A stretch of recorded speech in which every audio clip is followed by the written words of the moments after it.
नमस्ते। हाँ, मैं आज उन सभी सैनिकों को सलाम करूँगी इस वीडियो के माध्यम से जो विषम परिस्थितियों में हमारे देश की सरहदों की रक्षा करते हैं। लेकिन क्या आप जानते हैं, एक दूसरा पक्ष में पेश करने वाली हूँ, क्या आप जानते हैं कि इन सैनिकों की, इन पुरुषों की ज़िंदगी भी किसी आम पुरुष की तरह होती है।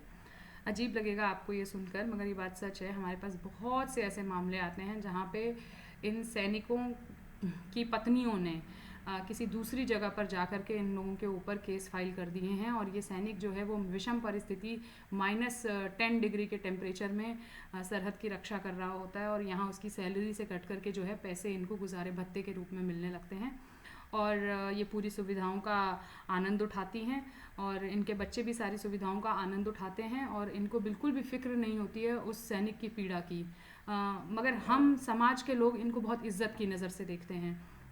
ऐसे एक नहीं, कई किस्से हैं, बल्कि शहीदों के बहुत सारे ऐसे मामले आते हैं जहाँ पर शहीद की पत्नियों ने, विधवाओं ने जो है दूसरी शादी कर ली सारा पैसा लेकर के, और उनके माँ बाप को बेसहारा छोड़ दिया। मैं ये नहीं कह रही हूँ कि सभी ऐसा करते हैं, मगर बहुत बहुत सारे केसेस ऐसे हैं जिन पर कि ना कोई कार्रवाई होती है, ना कोई ऑडिट होता है ये देखने के लिए कि क्या ये पत्नियां, क्या ये बच्चे अपने बच्चे होने का या पत्नी होने का पूरा कर्तव्य निभा रहे हैं, या किस तरह की अपब्रिंगिंग इन बच्चों को दी जा रही है।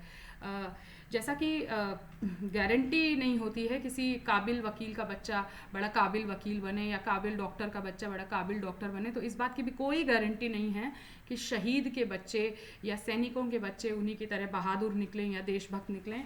हमने अभी अभी कुछ दिन पहले एग्जाम्पल देखा है गुरमेहर कौर का, और जिस तरह की बात उन्होंने शुरू की थी, जिस सोच के साथ उन्होंने ये शुरू किया था, और बाद में वो बैकआउट हो गई और तरह तरह के स्पष्टीकरण आने लगे कि नहीं, उन्होंने ये सोच करके नहीं कहा था या वो सोच करके नहीं कहा था।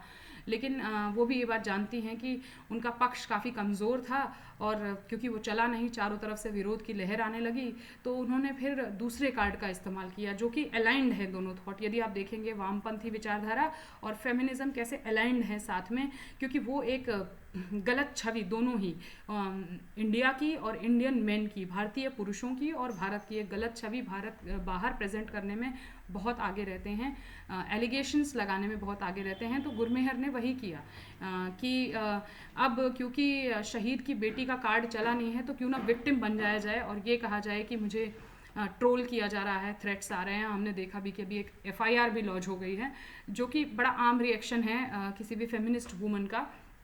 अगर आप भारतीय इतिहास, गौरवशाली इतिहास की बात करें, तो ना रानी चेन्नम्मा ने ये कहा था, ना रानी लक्ष्मीबाई ने ये कहा था कि मैं महिला हूँ, मुझ पर आप हाथ कैसे उठा सकते हैं।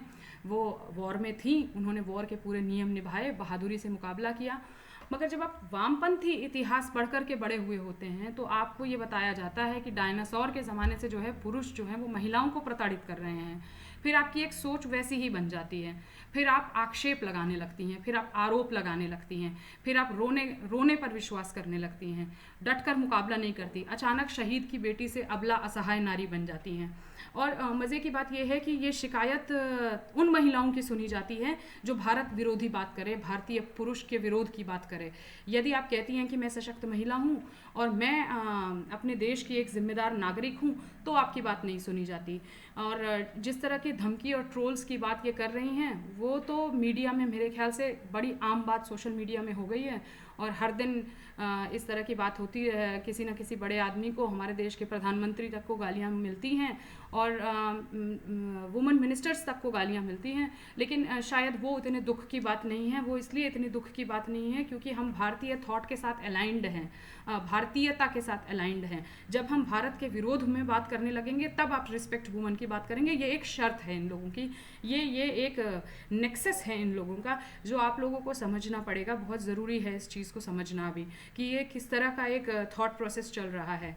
और आसान रास्ता चुना इन्होंने बाद में कि अब आसान रास्ता चुन लेते हैं ताकि सारे मीडिया चैनल्स भी मेरे बारे में बात करने लगे, और वही हुआ। मीडिया चैनल्स यूँ भी भारत के विरोधी छवि प्रेजेंट करने में बड़े आगे हैं, तो उन्होंने उनको भी एक मुद्दा मिल गया रात दिन दिखाने का, और उन्होंने इस थॉट को आगे बढ़ाया इनके।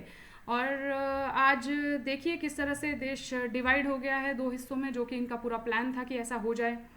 तो गुरमेहर कौर, कभी सोचना बैठ करके जो तुमने कहा था उसके पीछे की मंशा और जो तुम अब कर रही हो उसके पीछे की मंशा एक्चुअली है क्या। और तुम्हारे ही शब्दों में तुम्हें जवाब देकर ये वीडियो ख़त्म करूँगी। Main did not abuse you, their fingers typed wrong messages.